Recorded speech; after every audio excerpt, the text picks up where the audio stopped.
दोस्तों, मेरे YouTube channel इन्फोटेनिंग talks में आप सभी का स्वागत है। इस वीडियो श्रृंखला में हम लोग क्राउन सामान्य ज्ञान का अध्ययन करते हैं।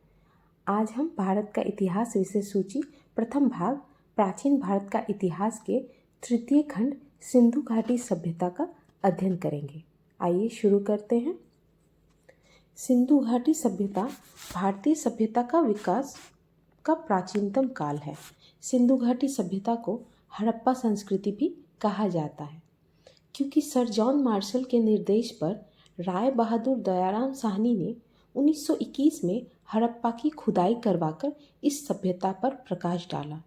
सैंधव घाटी सभ्यता प्रागैतिहासिक काल एवं कांस्यकालीन था। यह भारत की प्रथम नगरीय सभ्यता थी।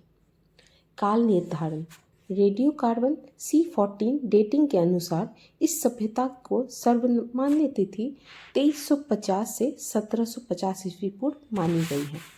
अन्य विद्वानों के द्वारा सैंधव सभ्यता का बताया गया काल है सर मार्टिमर व्हीलर 2500 से 1500 ईस्वी पूर्व, वूली 2800 ईस्वी पूर्व, सर जॉन मार्शल 3250 से 2750 ईस्वी पूर्व, D.P. अग्रवाल 2350 से 1750 ईस्वी पूर्व, अल्विन 2150 से 1750 ईस्वी पूर्व। सिंधु सभ्यता का काल पूर्व हड़प्पा काल 3500 से 2600 ईस्वी पूर्व, कोट दीजी दम्ब सादात आमड़ी नाल सिसफल। परिपक्व हड़प्पा काल 2600 से 1900 ईस्वी पूर्व, हड़प्पा मोहनजोदड़ो चान्होदरो लोथल कालीबंगा बनावली। उत्तर हड़प्पा काल 1900 से 1300 ईस्वी पूर्व, रंगपुर रोजदी गुजरात, राखीगढ़ी हरियाणा। विस्तार सिंधु सभ्यता का विस्तार भारत एवं पाकिस्तान में लगभग 1500 स्थलों पर पाया गया। यह समूचा क्षेत्र त्रिभुज के आकार का है। इस सभ्यता का कुल क्षेत्र 1,29,96,000 वर्ग किलोमीटर है। हड़प्पाकालीन प्रमुख स्थल यह पाकिस्तान के मोंटगोमरी जिले में रावी नदी के बाएं तट पर स्थित है। 1901 में दयाराम साहनी ने इस स्थल की खोज की। हड़प्पा से स्वास्तिक चिन्ह प्राप्त हुआ है।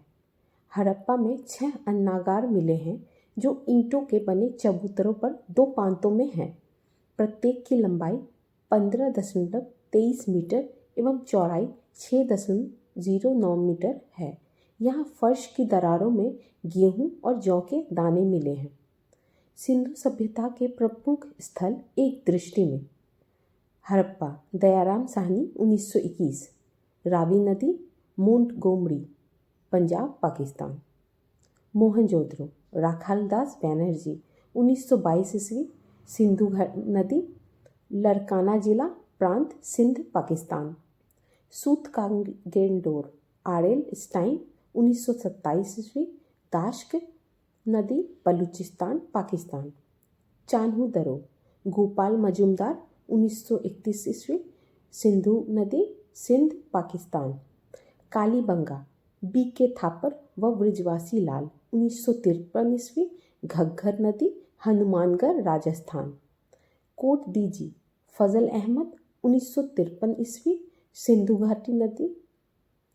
नदी खैरपुर सिंध पाकिस्तान, रंगपुर रंगनाथ राव 1953 से 54, मादर नदी काठियावाड़ गुजरात, रोपड़ यज्ञदत्त शर्मा 1953 से 56 ईस्वी, सतलज नदी रोपड़ पंजाब, लोथल रंगनाथ राव 1957 ईस्वी से 58 ईस्वी, भोगवा नदी अहमदाबाद गुजरात, आलमगीरपुर यज्ञदत्त शर्मा 1958 ईस्वी, हिंडन नदी मेरठ उत्तर प्रदेश, बनवाली R.S. बिष्ट 1974 ईस्वी, रंगोई नदी हिसार हरियाणा, धौलावीरा R.S. बिष्ट 1985 से 90 ईस्वी, रंगोई नदी कच्छ गुजरात। हड़प्पा में 2 कमरे वाले बैरक मिले हैं जो कि श्रमिकों के रहने के लिए बने थे। यहाँ से प्राप्त मोहरों पर सबसे अधिक अंकन एक श्रृंगी पशु का है। द्वितीय है मोहनजोदड़ो, इसे मृतकों का टीला भी कहते हैं। सिंधु घाटी सभ्यता का सबसे बड़ा स्थल मोहनजोदड़ो है। यह एक मुहर मिली है जिस पर पुरुष देवता अंकित है। उसके सिर पर 3 सींग हैं। वह पद्मासन मुद्रा में बैठा हुआ है। उसके चारों ओर एक हाथी, एक बाघ और एक गेंडा है। आसन के नीचे एक भैंसा है और पांव पर 2 हिरन हैं। इसे शिव का प्राचीन रूप पशुपति महादेव बताया गया है। यहाँ एक विशाल स्नानागार मिला है जो कि 11.88 मीटर लंबा, 7.01 मीटर चौड़ा तथा 2.43 मीटर गहरा है।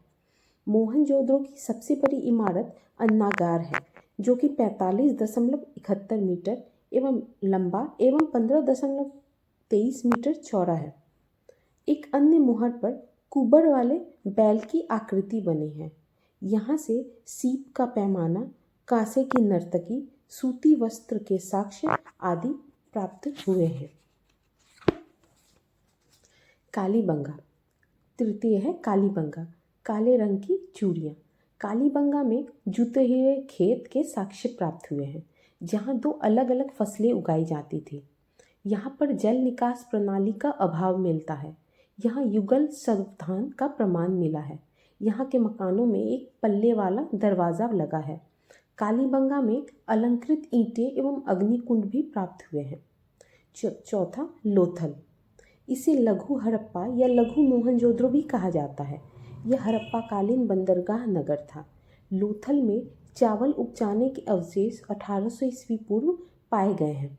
यहाँ से अन्न पीसने की चक्की, युगल समाधान के साक्ष्य, फारस की मुहरें, नाव के साक्ष्य, अग्निवेदी के प्रमाण, हाथी दांत का पैमाना आदि भी प्राप्त हुआ है।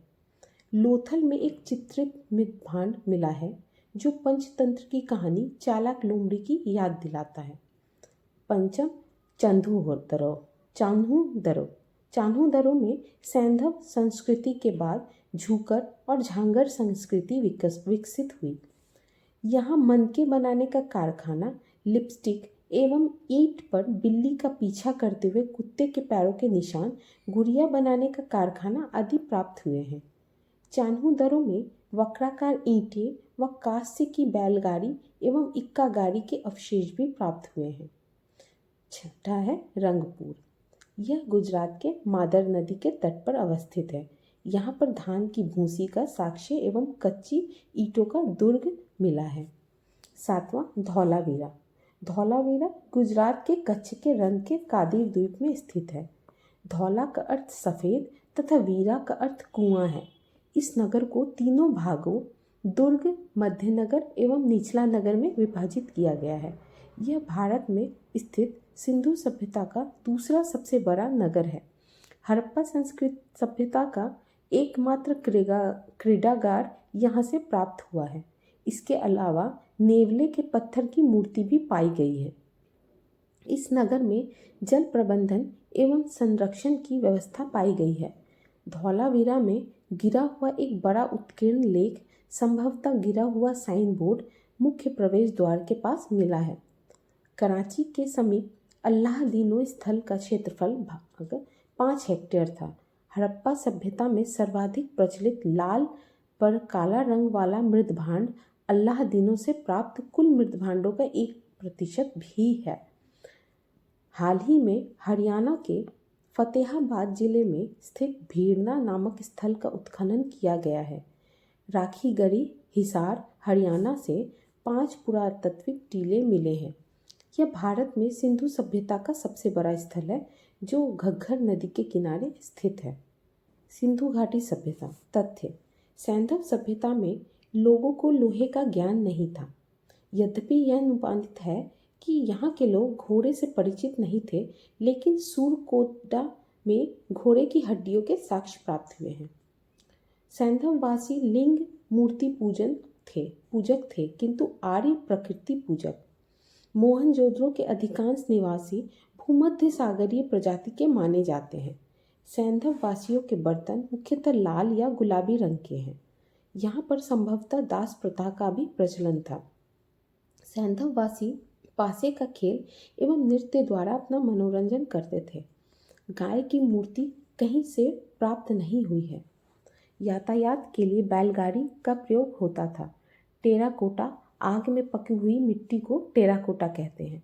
मेसोपोटामिया के पुरालेखों में दिलमन, मानक, माकन एवं मेलुहा की जानकारी मिलती है। सामाजिक जीवन।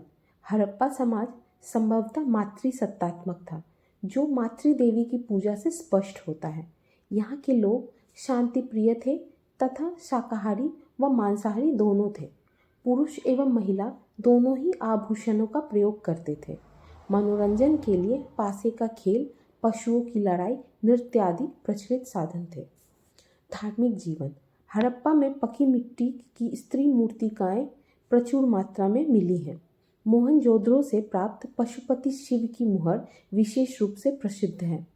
धार्मिक जीवन में मातृदेवी की उपासना लोकप्रिय थी। एक मूर्तिका में स्त्री के गर्भ से निकलता हुआ पौधा दिखाया गया है, जिससे पता चलता है कि धरती की उर्वरता को देवी माना जाता था। पशुओं में कुबड़ वाले बैल व पक्षियों में फाक्ता की पूजा होती थी। वृक्ष पूजा भी प्रचलित थे। सैंधव सभ्यता में मंदिर के प्रमाण नहीं मिले हैं। समाधान। आमतौर पर मृतकों को गर्तों में दफनाया जाता था, परंतु कुछ स्थानों पर शव को पूर्ण रूप से जलाकर राख को जमीन में दफनाया जाता था। कहीं पर आंशिक समाधिकरण के भी साक्ष्य प्राप्त हुए हैं। राजनीतिक जीवन। सैंधव सभ्यता में राजनीतिक संगठन का स्पष्ट अभाव है। यहाँ पर पुरोहित द्वारा शासन व्यवस्था नहीं थी, क्योंकि कहीं पर भी मंदिर नहीं पाया गया है। सिंधु सभ्यता में अस्त्र शस्त्र का भी अभाव था। हड़प्पाई लोगों का ध्यान विजय की ओर उतना नहीं था जितना कि वाणिज्य की ओर। हड़प्पा का शासन संभवतः वाणिक वर्ग के हाथों में था। आर्थिक जीवन। सिंधु वासियों का मुख्य व्यवसाय पशुपालन, कृषि व उद्योग था। कृषि। सिंधुवासी हल से अनभिज्ञ थे। वे लकड़ी के कुदालों द्वारा खेती करते थे। कालीबंगा में जुते हुए खेत के साक्ष्य मिले हैं। सैंधववासी कुल 9 फसलों का उत्पादन करते थे, जिनमें गेहूं और जौ मुख्य खाद्यान्न था। बनवाली में बढ़िया किस्म के जौ का साक्ष्य मिलता है। सबसे पहले कपास पैदा करने का श्रेय भी सिंधु सभ्यता के लोगों को जाता है। नदी, तालाबों तथा सिंचाई होती थी। नहरों के साक्ष्य प्राप्त नहीं है। व्यापार। वस्त्र उद्योग सैंधव वासियों का प्रमुख उद्योग था, जिसका प्रमुख केंद्र मोहनजोदड़ो था। सैंधववासी सूती एवं ऊनी वस्त्रों का प्रयोग करते थे। चान्हूदरो व लोथल से गुड़िया व मनका बनाने का साक्ष्य मिला है। व्यापार वस्तु विनिमय प्रणाली पर आधारित था। इनकी समृद्धि व्यापार पर थी। सिंधु वासियों का विदेशी व्यापार इराक, ईरान, बहरीन, मिस्र से होता था। इतिहासकार दिलमन की पहचान बहरीन से, माकन की पहचान मकरान तट से और मेलुहा की पहचान सिंधु क्षेत्र से करते हैं। सिंधु सभ्यता में आयात की जाने वाली धातुएं। धातु लाजवर्ण मणि। स्थान बदख्शा अफगानिस्तान। सोना Kolar Karnataka. Tin Afghanistan Iran. Steatite Iran. गोमेद सौराष्ट्र गुजरात। तांबा खेतरी राजस्थान। फिरोजा फारस। संगमरमर राजस्थान। इंद्रगोप मणि भरौच गुजरात। मुहरे तथा बाँट। सैंधव सभ्यता में मुद्रा का अधिकांश निर्माण सेलखड़ी से होता था। विनिमय बाँटों के द्वारा नियंत्रित थे, जो कि चर्ट नामक पत्थर से बनाए जाते थे। ये बाँट तौल में 16 उसके आवर्तकों में होते थे, जैसे 16, 64, 160, 320 और 640। ऊपरी मानदंड में दशमलव प्रणाली का प्रयोग होता था। अब तक लगभग 2000 मुहरें प्राप्त हुई हैं। हड़प्पाई लिपि। हड़प्पा लिपि मुख्यतः चित्रलेखात्मक है। यह लिपि गोमुद्रिका पद्धति में व चित्रात्मक है। अब तक इस लिपि में कुल मिलाकर 375 से 400 तक चित्राक्षर प्राप्त हुए हैं। अब तक यह लिपि पढ़ी नहीं जा सकी है। सैंधव सभ्यता का अंत। हड़प्पा संस्कृति के अंत के संदर्भ में विद्वानों में मतभेद है, जो निम्नलिखित हैं। पतन का कारण भूकंप विद्वान डेल्स रेइक्स। प्राकृतिक आपदा केनेडी। आर्यों का आक्रमण व्हीलर। विदेशी आक्रमण गार्डन चाइल्ड। जलवायु परिवर्तन स्टाइन व घोष। अस्थिर नदी तंत्र लेम्प्रिक। बाढ़ मैके राव मार्शल। सिंधु घाटी सभ्यता विशिष्ट तथ्य। ज़्यादातर हड़प्पाई सीले चौकोर हैं। बनवाली हरियाणा में मिट्टी के बने हल का प्रतिरूप प्राप्त हुआ है। रंगपुर में बाजरे की खेती का प्रमाण मिलता है। सिंधु संस्कृति की सबसे महत्वपूर्ण विशेषता उसकी नगर योजना थी, जो ग्रीड पद्धति पर आधारित थी। आलमगीरपुर से एक भी मुहर नहीं मिली है। सरस्वती जहाँ बहती थी, अब लुप्त वह क्षेत्र विंसन कहलाता था। हड़प्पा कालीन नगरों को आयताकार खंडों में बांटा गया था। सूतकांगेडोर और सूतकोटा समुद्र तटीय नगर थे। सैंधव वासियों के निवास स्थल के अंतर्गत दुर्ग पश्चिम दिशा में व बस्ती पूर्व दिशा में होते थे। घरों के दरवाजे एवं खिड़कियां मुख्य सड़क की ओर न खुलकर पीछे की ओर खुलते थे। केवल लोथल में दरवाजे मुख्य सड़क की ओर खुलते थे। आज हमने इस भाग में प्राचीन भारत का इतिहास के भाग 2-3 का अध्ययन किया। श्रृंखला के अगले वीडियो में हम इसे जारी रखेंगे। धन्यवाद।